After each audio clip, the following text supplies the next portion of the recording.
नमस्कार, ANN news में आपका स्वागत है और मैं अभिजीत नंदी मजुमदार आपके सामने बैठे हैं। आज एक अलग थोड़ा हटके इंटरव्यू लेने के लिए, बातचीत करने के लिए, कुछ विषय में विस्तार से जानने की कोशिश करेंगे।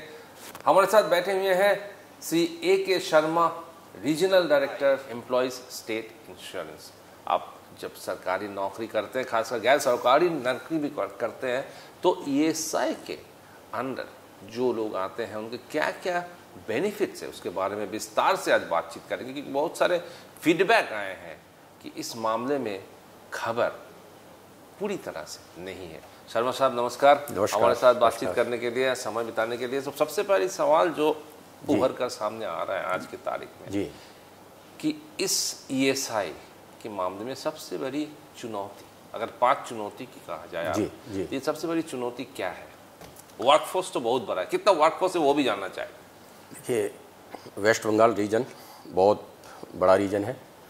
यहाँ पर लगभग 18.5 लाख IPs हैं और अगर बेनिफिशरीज़ की बात करें तो मोर देन 70 लाख से ज़्यादा बेनिफिशरीज हैं, जिनको हम कई तरह के ESI भारत सरकार के अनुसार बेनिफिट देते हैं। मैं एक शुरुआत करूँगा कि आपकी ये जानकारी से कि आपने ESIC के भवन जो है देखे होंगे, पंचदीप भवन, जो बिल्डिंग के नाम हमारे होते हैं ज़्यादातर, आपने देखा होगा कि हर जगह लिखा होता है पंचदीप भवन। तो ये पंचदीप भवन और 5 ये दीपों का भी रहता है। तो पंचदीप भवन का है कि हम पहले शुरू में 5 प्रकार के बेनिफिट देते थे, ठीक है। तो उसमें medical benefit, cash benefit, sickness benefit, dependent benefit और डिसेबलिसमेंट बेनिफिट्स, ये बेनिफिट देते। तो ये 5 बेनिफिट्स के नाम पर जो है हमारा पंचदीप भवन 5 बेनिफिट। लेकिन अभी हम लोग जो है 5 बेनिफिट नहीं देखे, अभी भारत सरकार ने बहुत बेनिफिट दिए हैं, ठीक है। तो और भी कई तरह के बेनिफिट होते हैं।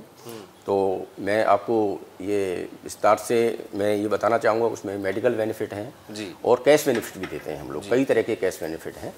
और मेडिकल बेनिफिट में आपने देखा होगा कि जो हमारा एक IP होता है, जिसकी सैलरी से हम 0.75% रिकवर करते हैं एज ए कंट्रीब्यूशन जी, और 3.25 एम्प्लॉयर से लेते हैं। तो टोटल 4% उसका जो वेज रहता है उससे लेते हैं 4%। लेकिन उसके लिए IP को हम कवर करते हैं, तो IP का पूरा फैमिली को कवर करते हैं। IP की फैमिली हमारा IP का है, स्पाउस है, उसके बच्चे हैं, उसके पेरेंट्स हैं, उसके अप टू 25 ईयर तक उसके भाई बहन भी हैं। तो जो फैमिली की हमारी डेफिनेशन है वही आप देखते हैं कि कितना वास्ट डेफिनेशन है। आपका 18 लाख IP मतलब आपका काफ़ी सारे बेनिफिशियरीज हैं। तो उसी में बता रहे मोर देन 70 हम मतलब एक एवरेज 3.8 70 लाख एक IP के पीछे 3.8 हम 3.8 से मल्टीप्लाई करते हैं। ये हमारा एक जनरल फार्मूला है। तो मोर देन 70 लाख से हो गए। तो एक परिवार को, इतने परिवार को हम देते हैं। तो 70 लाख परिवार आपसे जुड़े हुए हैं, हमसे जुड़े हुए हैं जी, ESIC से जुड़े हुए हैं जी, ठीक है। तो उनको अगर कोई IP है हमारा, अगर उसको कोई चोट लग गई, वो छुट्टी पे गया, तो वो छुट्टी का पैसा हम देते हैं, एम्प्लॉयर को नहीं देना पड़ता है।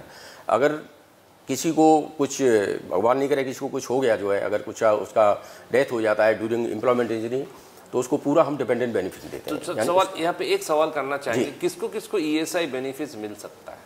बेनिफिट ESIC बेनिफिट जो है, जो IP लेस देन 21,000 जिनकी सैलरी है, मंथली सैलरी है, वो ESIC में कवर है। वो सब जो है ऐसे जो वर्कर्स हैं हमारे एस्टेब्लिशमेंट के हैं, उनको जो लेस देन 21,000 सैलरी वाला है, मंथली सैलरी 21 अप टू 21,000 जी, वो कवर रहते हैं। अच्छा जी। और इसके बाद इसके साथ साथ कितने लोग, एक कंपनी में कितने लोग मिनिमम होनी चाहिए ESI बेनिफिट? मिनिमम जो है 10, मिनिमम 10 होने चाहिए किसी भी फैक्ट्री एस्टेब्लिशमेंट तो में। आप बता रहे थे कि 70 लाख जो जुड़े हुए हैं जी, तो इसके साथ चुनौती क्या क्या है? देखिए, अभी भारत सरकार का जो हमारे माननीय लेबर मिनिस्टर हैं श्री भूपेंद्र यादव जी, और हमारे ESI हेडक्वार्टर्स में हमारे डायरेक्टर जनरल हैं डॉक्टर राजेंद्र प्रसाद जी। तो अभी हम लोगों को जो यहाँ पे जो टारगेट दिया हुआ है, एक नया जो हम लोग चल रहे हैं, जो मेन जो है, उसमें हमको सभी IPs और उनके परिवार के लोग, वो सबको आधार से कनेक्ट करना है। हमें उनके IP नंबर्स हैं, उनको आधार से कनेक्ट करना है, जिससे उनके बारे में हमें सही सूचनाएं मिल जाएं, उनके एड्रेस हमारे पास हों, और उनको बेनिफिट देने के लिए, मेडिकल बेनिफिट, कैश बेनिफिट के लिए एक तुरंत जो है सेवा हो, उनके फ़ायदे के लिए। तो ये अभी हमारा भारत सरकार का जो है, जो हमको एक चैलेंज दिया हुआ है, तो ये एक बड़ा चैलेंज है हमारा। उसके बाद जो है हमारे जो भारत सरकार के जो हमारे सेक्रेटरी लेवल के डायरेक्टर जनरल हैं श्री डॉक्टर राजेंद्र प्रसाद जी, उनके द्वारा अभी एक हमारे यहाँ अभियान चलाया गया है कि ई ऑफिस, हमारे यहाँ ई ऑफिस है। आपने देखा होगा कि मेरी टेबल पे कोई कागज़ नहीं है, कोई ऑफिस नहीं है, पेपरलेस वर्क, यानी ई ऑफिस। मतलब हम लोग जो भी काम करेंगे ई ऑफिस से करेंगे, मतलब ऑनलाइन सारा ऑफिस है। तो वो पूरा 100% डिजिटाइजेशन का हमको जो है अभी ई ऑफिस हमारा 100% चल रहा है। लेकिन ये जो आधार लिंक आप कह रहे थे जी, तो इसमें 18 लाख या 70 लाख बेनिफिशियरी में से कितने लोगों को आप तक अब कर पाए हैं? देखिए अभी इसमें अभी हम लोगों के सामने बहुत चुनौतियाँ आ रही हैं इसमें। तो अभी अगर मैं यहाँ की बात करूँ तो अभी हम लगभग 2 लाख जो है आईपी और उनकी फैमिलीज़ को हम जोड़ चुके हैं, जो कि काफ़ी नहीं है, लेकिन उसके लिए हमारे प्रयास किए जा रहे हैं। हमारे हेडक्वार्टर्स लेवल पे सॉफ्टवेयर को अपडेट किया जा रहा है, बायोमेट्रिक मशीन से हम लोग कर रहे हैं। तो वो हमारा लक्ष्य है, हम अगले कुछ महीनों में जो है वो कर देंगे, उसको पूरा कर देंगे। इसमें जो लोग बेनिफिशियरीज हैं जिसको आधार लिंक करने की बात हो रही है जी, उनके लिए आपका क्या संदेश है? मेरा जिसका हुआ नहीं है, जिनका हुआ नहीं है, मेरा ये संदेश है कि वो लोग अपने आप को आगे आके, हमारे सभी ब्रांच ऑफिस हैं, DCBO हैं, हॉस्पिटल्स हैं, उनमें सब में हमने कैंप्स लगा रखे हैं। हमारी डिस्पेंसरीज हैं, वहाँ सभी में हमारे IT के लोग हैं, हमारे कैंप्स लगे हुए हैं, आधार सीडिंग के लिए लोग बैठे हुए हैं। वो आगे आएँ और अपने आप से आधार सीडिंग कराएं, ये उन्हीं के लिए फ़ायदा है। उनको हमारे पास उनका रिकॉर्ड रहेगा, आधार से हम एक टिक उनको बेनिफिट हम बहुत आसानी से दे पाएंगे। और तो मेरा ये संदेश है कि वो आए आगे से और अपने आप को आधार से लिंक करें। ये क्या ऑनलाइन कर सकते हैं? ऑनलाइन ही है, ऑनलाइन है। हमारे लोग हैं, वो कंप्यूटर से वेबसाइट है हमारी ESIC, वहाँ जाके करते हैं। तो ये कैंप्स चले लगे हुए हैं? जी, हमारे कैंप्स लगे हुए हैं। और दूसरा चुनौती को जो बात कर रहे थे आप, हमारा ई ऑफिस है डिजिटली, वो चुनौती नहीं है, वो तो बड़ी तुरंत हो भी गया है। उसके बाद अभी एक नया टारगेट हमको दिया है, फरवरी तक जो है 100% डिजिटलाइजेशन का किया है हमारे DG साहब ने। तो हमको लग रहा है वो लक्ष्य हम बड़े आसानी से पूरा कर लेंगे। और अभी आप देख रहे हैं कि अभी हम जो भी कोई भी फाइल आती है ई ऑफिस से आती है। मैं दिन में घर पे हूँ, कभी भी हूँ, अपना लैपटॉप साथ रखता हूँ, मैं एयरपोर्ट पे बैठा हूँ, रेलवे पे बैठा हुआ हूँ, कोई एक फ़ाइल नहीं रुकती है। कभी भी मैं अपना ओपन खोल के तो मेरे पास एक फ़ाइल आई है, मैं इमीडिएटली उसको डिस्पोज कर देता हूँ। तो ये एक बहुत बड़ा हमारा एक फ़ायदा है कि 100% ई ऑफिस हमारा हो गया है। और इससे अभी कोई भी फाइल आपको नहीं, पूरा ट्रांसपेरेंसी रहती है, पूरा आप ई ऑफिस में पूरा जो है सारा रहता है। जो है कोई उसमें ई ऑफिस में कब मैंने फ़ाइल को डिस्पोज किया, उसमें डेट आती है, उसमें इवन टाइम भी आता है, कितने बजे मैंने फ़ाइल को डिस्पोज किया, और हम कभी भी कहीं भी इसको डिस्पोज कर सकते हैं। तो 100% डिजिटाइजेशन है, फरवरी तक का हमको टाइम दिया है हमारे डायरेक्टर जनरल श्री राजेंद्र प्रसाद जी ने। तो उसको भी हम पूरा कर लेंगे, कंप्लीट कर लेंगे उसको भी। तो एक वर्कर अगर ESI बेनिफिट लेना चाहे तो सरल आकार पर उनको क्या क्या स्टेप करना चाहिए? आप क्या कहना चाहेंगे वर्कर को कि आप किस तरह से आगे बढ़े? कहीं ना कहीं बात उठती है कि दलालों की चक्कर में पड़ जाते हैं, तो इस मामले में आपका सलाह क्या है? मेरा जो हमारे जो वर्कर्स हैं, हमारे जो IPs हैं, उनको मेरा संदेश यही है कि आप अपने आप को, अगर आपकी सैलरी, आपकी वेजेज 21,000 से कम है, 21,000 से कम है, तो आप अपने आप को और अपने परिवार को आप ESIC में रजिस्ट्रेशन कराइए। वो एम्प्लॉयर का ड्यूटी है कि उसको रजिस्ट्रेशन कराना चाहिए। IP को आगे आके एम्प्लॉयर को बताना चाहिए कि मेरा सैलरी में ESI में कवरेबल हूँ, आप मेरा ESI रजिस्ट्रेशन करिए और ESI कार्ड मुझे दीजिए। उसके बाद हमारे किसी भी ब्रांच ऑफिस में जा सकते हैं, हमारे 66 ब्रांच ऑफिस हैं और हमारी किसी भी डिस्पेंसरी में जा सकते हैं, हमारे किसी भी हॉस्पिटल जा सकते हैं, हमारे RO ऑफिस में आ सकते हैं, SRO में आ सकते हैं, वो किसी की मदद ले सकते हैं। मेरा यह है कि आप अपने आप को ESIC में इनरोल कराइए, ESI में रजिस्ट्रेशन कराइए। इसके बहुत बेनिफिट हैं, इसके कैश बेनिफिट हैं, मेडिकल बेनिफिट हैं, और पूरा परिवार सुरक्षित रहता है ESIC का। ऐसी स्कीम जो है ऑल ओवर वर्ल्ड में कहीं नहीं है। तो ये स्कीम का लाभ उठाने के लिए मान लीजिए उनको चाहिए, तो वो कैसे करेंगे? ऑनलाइन पूरा सुविधा क्या ऑनलाइन मिलती है? जी, एक बार ESIC में रजिस्टर हो जाता है, उसका ESI नंबर आ जाता है। अगर वो बीमार है तो हमारा डिस्पेंसरी हॉस्पिटल जाता है, वो ESI नंबर दिखा देता है, वो नंबर से हम लॉक कर देते हैं। सारा ऑनलाइन प्रोसेस है हमारा, ऑनलाइन सारा डिटेल उसका आ जाता है।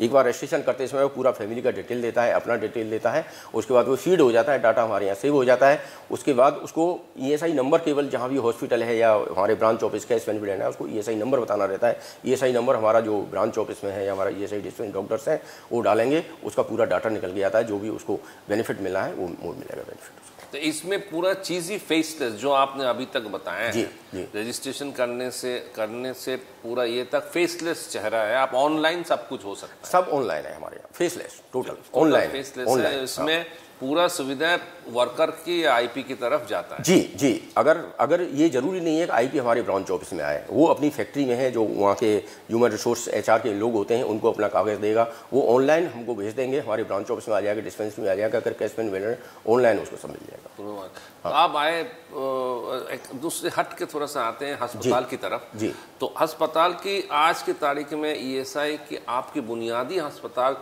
ईएसआई की बुनियादी अस्पताल कितने सारे हैं और आपके साथ कितने सारे अस्पताल? एक बातचीत चल रहे थे जब हम श्रम मंत्रालय से बातचीत कर रहे थे, माननीय मंत्री जी से बातचीत कर रहे थे, मंत्री जी ने बताया था कि गैर सरकारी अस्पतालों के साथ भी स्टैंडगार्ड करने की एक बातचीत चल रही है, कोलैबोरेशन करने की बातचीत चल रही है। तो ये कितना हद तक हुआ है? आज अस्पताल की स्थिति क्या है? जी देखिए, अभी हमारा जो ईएसआईसी कॉर्पोरेशन रन कर रहा है वो जोका में 470 हॉस्पिटल है, 470 बेड का हॉस्पिटल है और उस काफ़ी अच्छी सुविधाएं उनको मिल रही हैं। इसके अलावा 13 हमारे स्टेट हॉस्पिटल है, मतलब स्टेट रन हॉस्पिटल है, स्टेट गवर्नमेंट हमारा चला रहा है। उसके बाद हमारी 66 डिस्पेंसरीज हैं, वो स्टेट गवर्नमेंट चला रही है। उसके बाद 6 हमारे डीसीबीओ हैं, ब्रांच ऑफिस कम डिस्पेंसरीज, वो हम चला रहे हैं। उसके तो बेनिफिशियरीज को पूरा ले। उसके अलावा भी हम लोगों ने ऑल ओवर वेस्ट बंगाल हम लोगों ने प्राइवेट हॉस्पिटल से टाई अप किया हुआ है। अच्छे जो प्राइवेट हॉस्पिटल हैं CGHS रेट से हम लोग टाई अप किए हुए हैं। तो जो सुविधाएं हमारे हॉस्पिटल्स में नहीं है या कोई इमरजेंसी है उसके नज़दीक है, तो वहाँ लेके कैशलेस जो है ट्रीटमेंट लेते हैं हमारे डॉक्टर्स। आप यहाँ पे आमरी है, बड़े बड़े हॉस्पिटल्स हैं, वो सब हमारे टाई अप में हैं। और आईपी जो है सीधा वहाँ जा सकता है इमरजेंसी में, वो ट्रीटमेंट कराएगा, हमको बताएगा, हमारा डॉक्टर वेरीफाई करेगा और कैशलेस ट्रीटमेंट उसको मिलता है। वो आईपी या उसका फैमिली मेम्बर कोई भी जो डिपेंडेंट है उसके ऊपर। इस मामले में आगे जाकर आपका कोई प्लान है, कुछ करने का इरादा है, कुछ हम लोग आप विस्तार कर रहे हैं अस्पताल? जी, अभी माननीय भारत सरकार ने, अभी माननीय हमारे जो मंत्री साहब हैं, कैबिनेट मंत्री साहब हैं श्री भूपेंद्र यादव जी, अभी उन्होंने एक मार्च 24 तक 3 नए हॉस्पिटल्स लॉन्च करने का टारगेट यहाँ पे दिया है, जो कि 100 बेड का एक सिलीगुड़ी में है, 100 बेड से एक हल्दिया में है और एक 50 बेड आसनसोल में है। ये माननीय मंत्री साहब ने, भूपेंद्र यादव साहब ने मार्च 24 तक टारगेट इनको लॉन्च करने का लिया है। तो ये 3 हॉस्पिटल और मार्च तक लॉन्च हो जाएंगे, उम्मीद। इतना हद तक या काम आगे बढ़ चुका है, हो जाए इनका? हाँ, इनके काम मोर देन 95% वर्क कंप्लीट हो गए, 95% भी कंप्लीट हुए कुछ ऑप्शन, और ये टाइम से पूरे हो जाएंगे। तो ये कोविड की ट्रीटमेंट और बाकी सब सारे ट्रीटमेंट इस अस्पताल में मिल सकता है? जी, सभी। हाँ, सो ट्रीटमेंट का कोई इसमें नहीं है? नहीं, ट्रीटमेंट का कुछ नहीं है। हमारे कोविड है, जो भी बीमारी है, जो हमारे डॉक्टर्स हैं, स्पेशलिस्ट रहते हैं, वो ट्रीटमेंट करते हैं। जी। अस्पताल से हट के आते हैं थोड़ा सा बेनिफिट की तरफ। जी, परमानेंट डिसेबिलिटी बेनिफिट के तहत इस तरह की कितने सारे बेनिफिट्स ईएसआई दे रहे हैं, इस बारे में थोड़ा सा अगर विस्तार से बताएं। देखिए, जो आपने डिसेबलिसमेंट के बारे में, जो एक परमानेंट होता है डिसेबलिसमेंट, हाँ, एक टेम्परेरी डिसेबलेंट होता है, एक डिपेंडेंट होता है। मैं इसी पे आता हूँ पहले। हाँ, जी। तो परमानेंट डिसेबलेंट बेनिफिट एक ये होता है कि किसी वर्कर की ड्यूरिंग एम्प्लॉयमेंट, यानी जब कोई काम कर रहा है, ऑफिस आ रहे हो, उसका एक हाथ कट गया, पैर कट गया, उंगली कट गई, तो उसको जो है वो परमानेंट डिसेबलेंट, यानी उसको परमानेंट चोट लग गया, परमानेंट उसका हो गया, नुकसान हो गया। तो हमारा एक मेडिकल बोर्ड होता है, तो मेडिकल बोर्ड में वो जाता है, मेडिकल बोर्ड उसको डिसाइड करता है, असेस करता है कि अर्निंग कैपेसिटी कितना लॉस हुआ है इसका, यानी कितना इसका कैपेसिटी, अर्निंग कैपेसिटी करेगा। तो उसी रेशो में हम लोग जो है उसका all over life, whole life जो है उसका हम लोग पेंशन बना देते हैं। तो उसको ये परमानेंट रहता है। एक टेम्परेरी होता है, टेम्परेरी में क्या है, कुछ दिन के बाद सही हो जाता है, टेम्परेरी 6 महीने के लिए है, तो उसको 6 महीने तक हमारा मेडिकल बोर्ड होता है, वो उसका बताता है, तो उसको हम 6 महीने तक वो एम्प्लॉयमेंट उसका पूरा सैलरी का 90% तक देते हैं उसको। एक होता है डिपेंडेंट बेनिफिट। डिपेंडेंट बेनिफिट में क्या होता है कि जैसे during the course, during employment course जो है, अगर कोई एक्सीडेंट हो गया, उसको सीरियस एक्सीडेंट हो गया, आईपी खत्म हो जाता है, या कम्यूटिंग पीरियड होता है, जो घर से ऑफिस फैक्ट्री आता है या फैक्ट्री से ऑफिस जाता है, उसको भी हम रोजगार पीरियड के रूप में मानते हैं। उस समय अगर उसकी मृत्यु हो जाती है तो उसको होल लाइफ, जो भी उसके डिपेंडेंट है, जो उसका सैलरी मिल रहा है, वेजेस, डेली वेजेस मिल रहा है, तो 90% तक जो भी उसके डिपेंडेंट हैं उस रेशो में हम उनको होल लाइफ पेंशन उसकी बना देते हैं, तो पेंशन मिलता है उसको। ये है। इसके अलावा और क्या क्या बेनिफिट्स है? उसके बाद सिकनेस बेनिफिट होता है। अगर वो बीमार पड़ गया, 10-15 दिन बीमार गया, हमारा तो मेडिकल सर्टिफिकेट इशू करते हैं, ठीक है, तो उसमें उनको ट्रीटमेंट हमारा फुल रहता है, मेडिसिन फ्री मिलती हैं। उसके बाद जो सैलरी उस पीरियड की होती है, वो सैलरी हमारा हम लोग देते हैं, ESIC देता है। उसके बाद मैं बेनिफिट में ही आता हूँ, तो मैटरनिटी बेनिफिट है। जैसे हमारा जो लीडिंग जो वुमेन IPs हैं, उनको हम 6 महीने तक मैटरनिटी बेनिफिट देते हैं। है ना। तो उनके भी और मिस करेज पे भी उनको 2-2 हफ्ते का बेनिफिट देते हैं, उनको भी फुल सैलरी देते हैं। ये बेनिफिट है हमारे कई। जी अभी मैं और बेनिफिट के बारे में ही और बताना चाहूँगा। अभी कोरोना पीरियड में जो हमारे आईपी जो मृत्यु हो गई उनको भी हमने पूरा फुल जो है पेंशन भारत सरकार ने दिया, जो है पूरा उनको पेंशन मिला है कोरोना पीरियड में। एक अटल बीमित व्यक्ति हमारी भारत सरकार की स्कीम चली थी, उसमें कुछ बेरोजगार हुए थे, फैक्ट्रीज बंद हो गई थी कोरोना पीरियड में, तो उसमें भी हमने उनको 2 साल तक सैलरी दिया 50%, 25%। तो ये स्कीम अभी तक चालू है या बंद? अभी बंद कर दी, अटल बीमित व्यक्ति अभी बंद कर दी। अच्छा, एक सवाल यहाँ पूछना चाहेंगे, तब तो आपका जो बेनिफिट्स है ये इंश्योरेंस के साथ साथ पेंशन दोनों चीज़ें देख? जी, इंश्योरेंस हमारा जो है मेडिकल बेनिफिट के साथ साथ पेंशन भी देते हैं। यानी हम आईपी की पूरी सुरक्षा, फुल सुरक्षा, आईपी और उसके परिवार की पूरी फुल सुरक्षा, यानी आईपी का 0.75% जो कंट्रीब्यूशन करता है उसमें आईपी, उसका पूरा परिवार, उसकी फुल 100% सुरक्षा भारत सरकार लेती है ईएसआईसी स्कीम के द्वारा। यानी जो अगर कोई बीमार पड़ा है, कुछ भी है, छोटा मोटा बड़ा, यानी आप समझिए अगर इसको कैंसर हो गया या किसी को बहुत बड़ा कोई बीमारी हो गया, तो जो आईपी, जो हमारा छोटा आईपी है, छोटा जो सैलरी है, वो सोच नहीं सकता है। उस केस में हम कितना भी पैसा खर्चा हो जाता है, हम कोई कैप नहीं है हमारे यहाँ पे, यानी हमने करोड़ों रुपए देते हैं।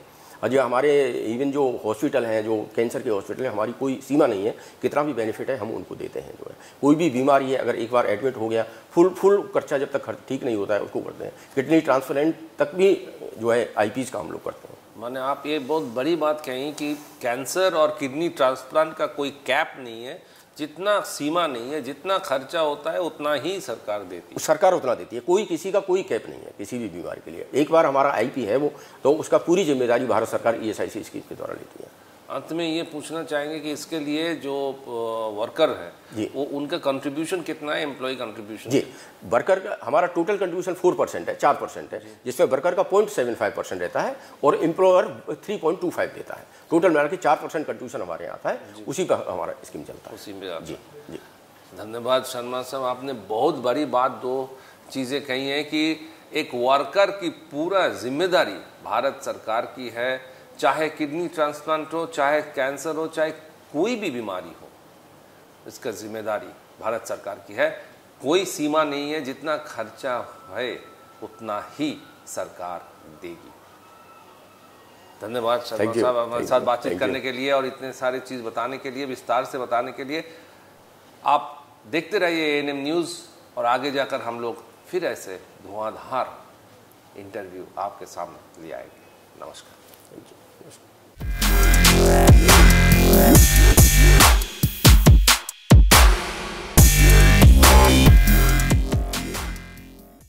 আরো খবরের আপডেট পেতে সাবস্ক্রাইব করুন আমাদের ইউটিউব চ্যানেলটি আর বেল আইকনে ক্লিক করুন নোটিফিকেশনস পেতে।